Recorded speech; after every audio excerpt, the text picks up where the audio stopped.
한국의 위상이 높아지면서 한글이 세계 최고의 권위로 등록되고 있다는 소식이 전해졌습니다.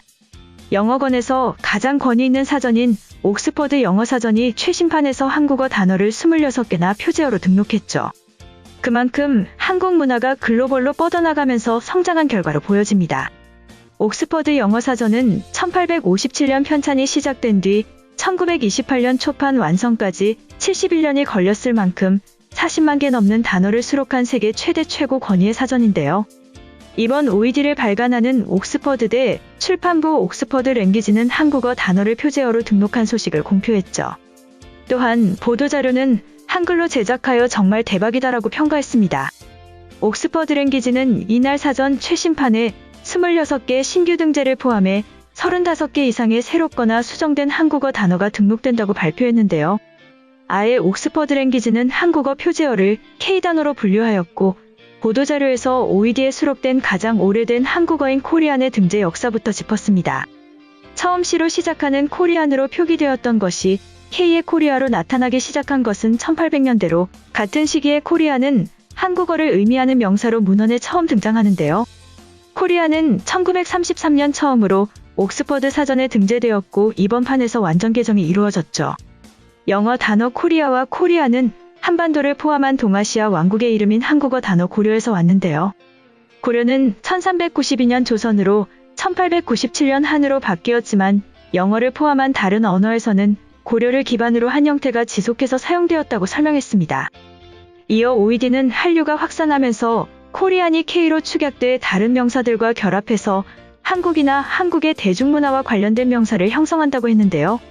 이렇게 만들어진 단어들 중 가장 오래된 단어인 K-팝이 1999년 빌보드 잡지에 처음 등장했으며 OED에는 2016년 등재됐다고 설명했습니다. 이어 K-팝과 K-드라마의 성공은 지금 너무나 널리 퍼져 있어서 하나가 아니라 두 개의 이름으로 옥스퍼드 사전에 등재되었고 한류를 뜻하는 한류와 코리안 웨이브가 OED에 정식 등재됐음을 밝혔죠. 또한 OED는 한국의 전통 의상인 한복과 한국의 무술인 당수도도 표제어로 새로 올라갔다고 알렸는데요. 한국의 문자 이름인 한글, 한국 전통 음악과 시의 이름인 시조, 널리 퍼진 한국 무술인 태권도는 이번에 개정이 이루어진 표제어라고 전했습니다. 그리고 OED 측은 관계를 뜻하는 단어로 누나는 남성이 손이 여성 동기간이나 나이 많은 여성 친구를, 오빠는 여성이 손이 남성 동기간이나 나이 많은 남성 친구 혹은 남자친구를, 언니는 여성이 손이 여성 동기간이나 나이 많은 여성 친구를 부르거나 지칭할 때 사용한다며 새로운 단어들도 등재했다고 설명했는데요. 특히 오빠 등이 OED에 등재할 수 있었던 배경은 K-팝과 K-드라마 인기가 결정적 역할을 했죠. OED 측은 오빠와 언니는 한국 밖에서 사용될 때 주목할 만한 변화를 겪어왔다며 K-팝이나 K-드라마 팬들은 언니를 자신의 성별과 무관하게 그들이 좋아하는 한국 여성 배우나 가수를 부를 때 사용한다. 반면 동남아시아에서 오빠는 매력적인 한국 남성, 특히 유명한 배우나 가수를 부를 때 사용한다고 설명했는데요. 더불어 주요 용례로 이민호, 박서준, 이종석, 지창욱 등 한류 스타가 궁극의 오빠들로 명명된 2021년 초 트위터 글을 인용했습니다. 다음으로 한국 웹툰이 세계를 장악하고 있다는 소식이 전해졌습니다. 카카오 엔터테인먼트의 글로벌 웹툰 플랫폼 카카오 웹툰이 일본에 이어 태국에서도 성장세를 잇고 있는데요. 태국의 서비스 출시한 지 3개월 만인 8월에 웹툰 플랫폼 매출 1위로 성장했습니다. 모바일 데이터 분석 플랫폼 에베니에 따르면 카카오 웹툰은 태국 현지 시장에서 엔터테인먼트 분야 웹툰 플랫폼 가운데 8월 매출 1위에 올랐는데요. 이는 지난 6월 초 태국에 출시해서 단 3개월 만에 이룬 성과이죠. 특히 두드러진 것은 매출 성장세로 카카오 웹툰은 8월 한 달간 iOS 기준 전월 대비 매출 35%가량 증가했습니다. 전체 엔터테인먼트 카테고리의 매출 상승액 순위로도 다른 글로벌 플랫폼들과 함께 3위로 이름을 올렸죠. 카카오 웹툰의 동남아시아 중 태국에서의 흥행은 남다른 평가를 받고 있는데요. 태국이 동남아 콘텐츠 시장의 허브로 평가받는 곳이어서 더욱 주목하고 있죠. 태국은 3G와 4G를 이용하는 유저가 4,200만 명에 달할 정도로 온라인 시장 잠재력이 큰 시장으로 평가되고 있습니다. 이뿐만 아니라 현지 사정에 정통한 카카오 웹툰 태국 법인의 전문성도 흥행의 원인 중 하나인데요. 출시 1년 전인 지난해 11월 태국 페이스북을 오픈한 태국법인은 꾸준히 나 혼자만 레벨업 등 슈퍼 IP들에 대한 기대감을 높였죠. 이를 통해 모인 5만 명의 SNS 팔로워들을 카카오 웹툰 출시와 동시에 플랫폼으로 유입시키면서 출시 4일 만에 누적일 거래액 3억 7천만 원을 달성하기도 했습니다. 현재 카카오 웹툰 태국법인은 K-웹툰의 안정적 공급을 위해 자체 번역 인력 25명을 두고 체계적인 현지화 작업을 진행 중인데요. 매월 20여 편의 웹툰을 신규 출시하고 있으며 올 연말까지 200편을 새로 오픈할 예정입니다. 아울러 카카오엔터는 태국을 비롯해 대만과 국내에서 얻은 IP 성공 데이터 등 자체 데이터베이스와 플랫폼 성공 노하우를 바탕으로 카카오 웹툰을 동남아시아 시장과 북미 유럽, 중화권, 인도 등 순차적으로 진출시킬 계획이죠.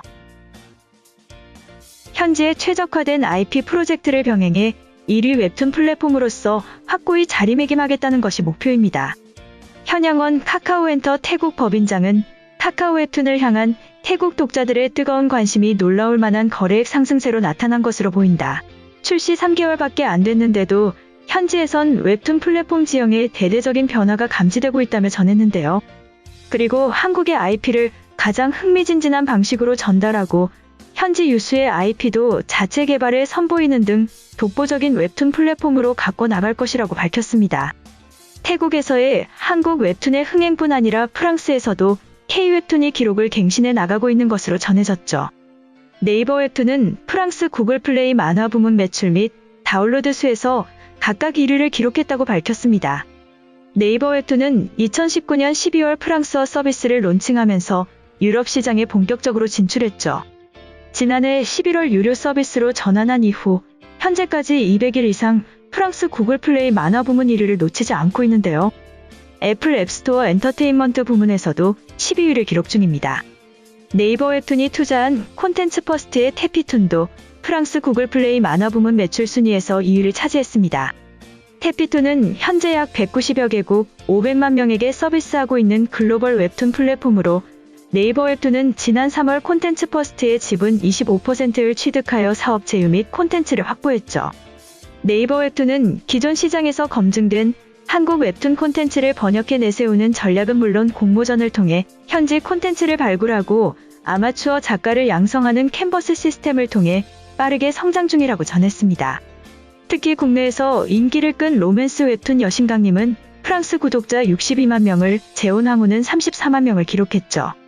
김솔 네이버 웹툰 프랑스 서비스 리더는 프랑스는 유럽에서 독일 다음으로 큰 만화 시장 규모로 글로벌 웹툰 생태계 구축에 있어 중요한 곳이라며 앞으로도 현지화 전략을 통해 경쟁력 있는 콘텐츠를 선보여 프랑스를 비롯한 유럽 시장 확대에 적극 나서겠다고 말했습니다.